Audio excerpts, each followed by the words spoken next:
Mi nombre es Francisco Alexander Pérez, yo soy el Fellow de Patología de la Universidad de Antioquia. Hoy vamos a tratar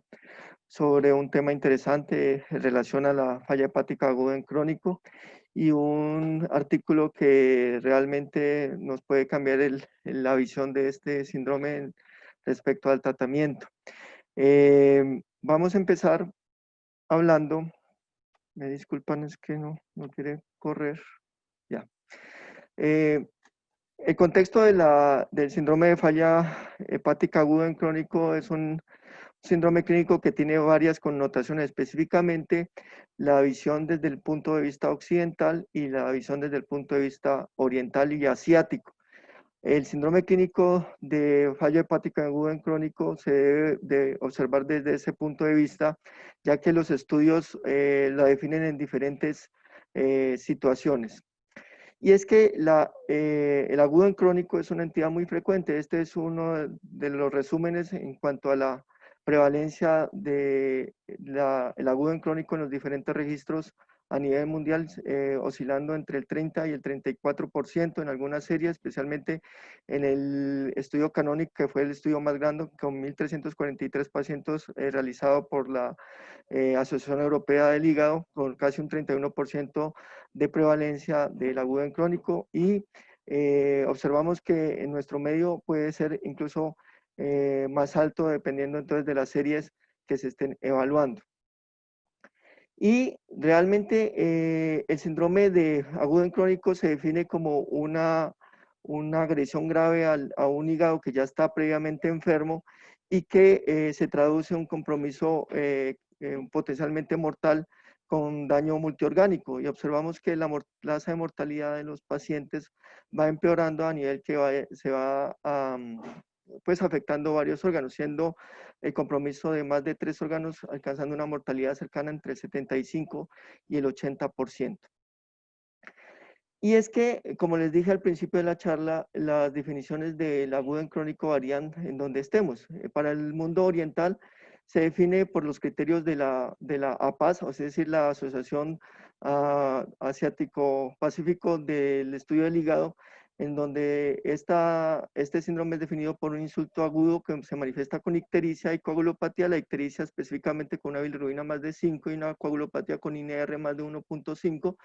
que se presenta en 4 semanas y que se complica con ascitis y o encefalopatía en un paciente que ya tiene previamente una historia de enfermedad hepática o cirrosis con una alta mortalidad de 28 días. Para el consorcio europeo es un deterioro agudo de una enfermedad preexistente crónica y que generalmente se refiere a un factor precipitante con aumento en la mortalidad a las 28 días por falla multiorgánica. Como ustedes ven, en la definición de la Asociación Asiática, observamos que la injuria se refiere única y exclusivamente al hígado, mientras que en la Asociación Europea la lesión hepática puede ser relacionada a un factor precipitante que no necesariamente sea hepático, puede ser extrahepático como infección. De hecho, comparten varias cositas, como por ejemplo la alta mortalidad de 28 días, y ambas consideran la necesidad de trasplante hepático. Una de las situaciones de la Asociación Asiática es que generalmente agarra a los pacientes en un estadio más temprano de evolución y generalmente, posiblemente esto puede tener una implicación pronóstica respecto a la definición del consorcio europeo. Como ya habíamos hablado, entonces el hígado puede tener varias connotaciones. Un hígado normal, a quien le cae una lesión aguda, pues se va a comportar, si la lesión es extremadamente grande, como una falla hepática aguda con sus connotaciones específicas. Para los pacientes crónicos podemos tener, según las definiciones, pues el agudo en crónico, donde ya hablamos que para la Asociación Asiática es principalmente la lesión hepática con ictericia, y finalmente lleva a ascitis o encefalopatía en el periodo establecido de 28 días, estableciendo que la definición de la Asociación Asiática sea mucho más homogénea que la Asociación Europea, en donde por medio del consorcio CLIF estas definiciones pueden ser relacionadas a descompensaciones de la cirrosis debido a desencadenantes previamente descritos. Ambos comparten alta mortalidad y la definición asiática incluye reversibilidad. Generalmente a los 28 días los pacientes tienen que tener la posibilidad de reversión de la injuria hepática, de esa injuria hepática primaria, y excluye previa descompensaciones, como ya lo hemos hablado, y la presencia de hepatocarcinoma. Este es, digamos, la calculadora que ustedes pueden encontrar en la red respecto al score de la Asociación Asiática para el agudo en crónico. Aquí es un ejemplo hipotético, por ejemplo, que da una CLF grado 2, y aquí en la parte inferior observan el porcentaje de sobrevida a partir de las semanas después del diagnóstico. Ya entrando en materia, este es un estudio del Canonic, un subgrupo del Canonic evaluado por el doctor Morquille, en el cual en ese estudio de su grupo de sus pacientes del Canonic observó que los pacientes que eran previamente tratados con beta bloqueadores tenían una mejor probabilidad de sobrevida versus los pacientes que no eran tratados con beta bloqueadores. Eso en relación a los efectos tanto hemodinámicos y no hemodinámicos de los beta bloqueadores en esta población de enfermos. En relación a esto, entonces, traje este artículo que es relacionado al tratamiento con carvedilol, mejora la sobrevida de los pacientes con falla hepática aguda en crónico, que es un RCT, por el grupo asiático del doctor Kumar. Este artículo salió en Pathology International de 2019 y es el que vamos a tratar de discutir. Este fue un estudio de un solo centro cuyo objetivo fue evaluar la eficacia y la seguridad de carvedilol en los pacientes con agudo en crónico que no tuvieran varices o que tuvieran varices pequeñas y un gradiente de presión venosa hepática mayor de 12 milímetros para mejorar la sobrevida y disminuir las complicaciones en los días 28, 60 y 90. Este estudio evaluó la falla hepática aguda en crónico por los criterios de la Asociación de Asia-Pacífico, y fue un estudio doble ciego que se realizó en un solo centro en un hospital de Nueva Delhi en la India entre octubre del 2015 y julio del 2017. Los criterios de inclusión fueron la edad entre 18 y 70 años. Ya habíamos dicho que la ACLF era criterio por la Asociación Asia-Pacífico. Los pacientes no tenían varices o tenían varices menores de 5 milímetros, eran pequeñas, y un gradiente de presión mayor de 12 milímetros de mercurio. Los criterios de exclusión generalmente se relacionan a las contraindicaciones a los beta bloqueadores, como ustedes observan aquí, específicamente las que están relacionadas a hipotensión, a problemas broncoobstructivos, a falla cardíaca, a falla renal, ¿sí? A la historia de infecciones previas como la peritonitis bacteriana espontánea o ascitis de grandes volúmenes, historia de trombosis venosa portal, encefalopatía hepática avanzada como 3-4, la historia previa de ligadura endoscópica, las madres lactantes y los pacientes que eran candidatos a trasplante hepático en las siguientes 12 semanas y aquellos que no tenían consentimiento pues, para ingresar al estudio. Respecto al tratamiento de cada una de las entidades, observamos que cada uno de los pacientes fueron asignados a placebo o a carvedilol, y cada uno de los pacientes recibieron la misma atención para todas sus patologías. Y cada uno, el protocolo del hospital era que daba el tratamiento etiológico específico para las principales causas etiológicas de la falla hepática aguda para esa población, que es la hepatitis alcohólica, dando esteroides cuando cumplían los criterios de discriminación de madre, o si era hepatitis inmune necesitaba tratamiento con prednisona a dosis establecidas de 40 miligramos al día, o la reactivación del virus de hepatitis B, que para esta población es un problema muy fuerte debido a que produce flares y descompensación de los pacientes, y a estos pacientes se le dio entecavir a dosis de 300 miligramos al día. Todos estos pacientes, tanto en el grupo de carvedilol como el grupo de placebo, recibieron las mismas intervenciones.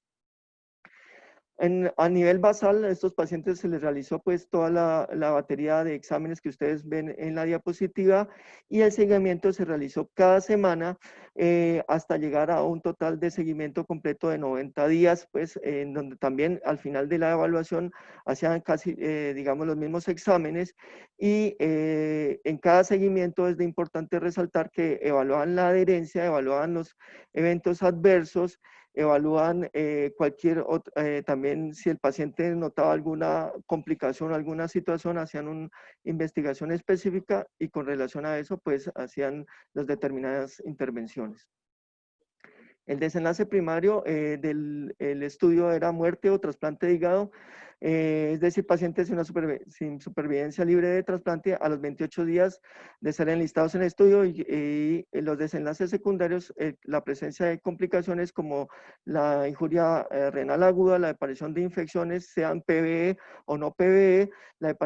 aparición de sangrado varicel a los 28, 60 y 90 días, la tasa de sobrevida libre de trasplante hepático entre 60 y 90 días, el desarrollo y la progresión de varices y la reducción del gradiente de presión venosa hepática a los 90 días. Las intervenciones que se realizaban fueron, pues, el placebo era exactamente idéntico a carvedilol. Carvedilol se administraba en una dosis titulable, iniciaba con dosis de 6.25 miligramos cada 12 horas y cada semana se iba ajustando dependiendo entonces de que obtuviera una frecuencia cardíaca no inferior a 55 latidos por minuto y adicionalmente que no presentaba presiones arteriales menores medias menores de 60. Obviamente el estudio, los encargados realizaban la indicación bajo el protocolo, se daba en la sala médica por parte del jefe de residentes y adicionalmente pues el jefe de residente iba midiendo adherencia e iba midiendo también la presencia de efectos adversos respecto al uso de esta medicación. Cuando hablábamos ya la tabla de resultados, observamos que se obtuvieron casi 280 pacientes que cumplían los criterios de ACLF por los criterios de la Asociación Asia-Pacífica, de los cuales fueron excluidos 140 pacientes terminando y finalmente otros 140 se les medía el gradiente de presión venosa hepática. Y para terminar, fueron aleatorizados 136 pacientes, 66 al brazo de carvedilol y 70 al brazo de placebo. Observamos que el número de pacientes que fueron aleatorizados terminó siendo el mismo número aleatorizados, que esto no quiere decir, nos quiere decir, perdón, que estamos hablando de un estudio por intención de tratar. Cuando hablamos las diferencias en los diferentes pues, parámetros, observamos que los datos de laboratorio clínico no hay ninguna diferencia. Cuando hablamos los componentes de la etiología crónica, observamos específicamente que el alcohol era la principal causa de etiología de la falla hepática aguda en crónico y otras enfermedades que son mucho más prevalentes como la infección por hepatitis B no era tan prevalente en este estudio, perdón. La etiología del componente agudo, obviamente, es nuevamente, perdón, la hepatitis alcohólica casi en un 70% de los pacientes en ambos grupos, y la etiología del componente agudo más crónico, nuevamente, es la hepatitis alcohólica como el principal factor causal de la falla hepática aguda en crónico en estos pacientes. Tampoco había diferencias en el grado de la citis de presentación y otras características de la enfermedad. Cuando hablábamos de varices esofágicas, no había, las varices eran generalmente varices pequeñas en un 12% y un 17% del grupo placebo, y generalmente eran varices más grandes ya en la gran mayoría de los pacientes. No había diferencias en el score de la ARC, es decir, el score de falla hepática aguda en crónico, y el gradiente de presión era el mismo para ambos. Cuando hablamos de desenlace primario, hablamos que era la mortalidad o trasplante de días, principalmente en el día 28, y observamos que la presencia de este desenlace se dio en 10% de los pacientes tratados con carvedilol y en 70% en los pacientes tratados con placebo en un 24%, es decir, una reducción del 14%, siendo estadísticamente significativo. Cuando observamos los desenlaces a 60 a 90 días, no hubo unas diferencias estadísticamente significativas. Antes de llegar a esto, quería nombrar que antes, para calcular la muestra, estos investigadores lo que hicieron era tomar una prevalencia de mortalidad a 28 días de 30% pues según los estudios previos, querían realizar una disminución del riesgo en un 20%, es decir, llegar la mortalidad a un 10%. Obviamente aquí sí lo logran con una reducción casi de 14%, que es lo que querían cumplir estos investigadores. Cuando hablamos de desenlaces secundarios, hablamos que la presencia de desarrollo de injuria hepática aguda en los días 28 y 60 fue mucho menor en el grupo de carvedilol respecto al grupo de placebo, siendo estadísticamente significativo. También hubo una disminución en el desarrollo de cualquier infección en el grupo de carvedilol y específicamente el desarrollo de peritonitis bacteriana espontánea fue mucho menor en el grupo de tratamiento con carvedilol respecto al grupo de placebo, siendo estadísticamente significativo, pero ese resultado no fue replicado a 60 y 90 días, es decir, los desenlaces fueron mucho más efectivos en el primer mes de tratamiento con carvedilol. Cuando hablamos de otros desenlaces secundarios exploradores, cualquier infección o el desarrollo de neumonía, otras infecciones diferentes a PBE, no hubo diferencias entre carvedilol y placebo, y tampoco hubo diferencias cuando se compararon a 60 y a 90 días en estos pacientes, es decir, no hubo ninguna diferencia respecto a esto. Ya hablando de la proporción de sobrevivientes libres de trasplante, esta es la curva de capa media que muestra la sobrevida de los pacientes, sobrevida libre de trasplante. Observamos que existe una sobrevida significativamente más alta del grupo que le fue asignado a carvedilol versus el grupo de placebo, siendo estadísticamente significativo. Es decir, que esta terapia en este estudio nos está indicando una situación muy interesante para el grupo de estos enfermos tratados con carvedilol. Cuando ya evaluamos la evolución del grado de la falla hepática aguda en crónico, observamos entre los dos grupos, entre el grupo de carvedilol y el grupo de placebo, observamos que los pacientes con el grupo de carvedilol hubo un incremento en el grado de falla hepática agudo de 6.1%, y en el grupo de placebo ese incremento del grupo de ASLF fue casi del 23%, es decir, que los pacientes a la semana 2 de tratamiento o no progresaban o no empeoraban en el grupo de carvedilol, mientras que en el grupo de placebo a la semana 2 una gran proporción, casi el 23% de los pacientes progresaban un grado más en falla hepática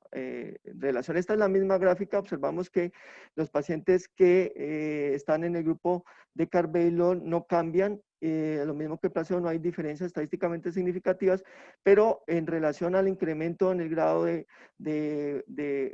gravedad, pues diríamos en ese sentido, los pacientes tratados con placebo, pues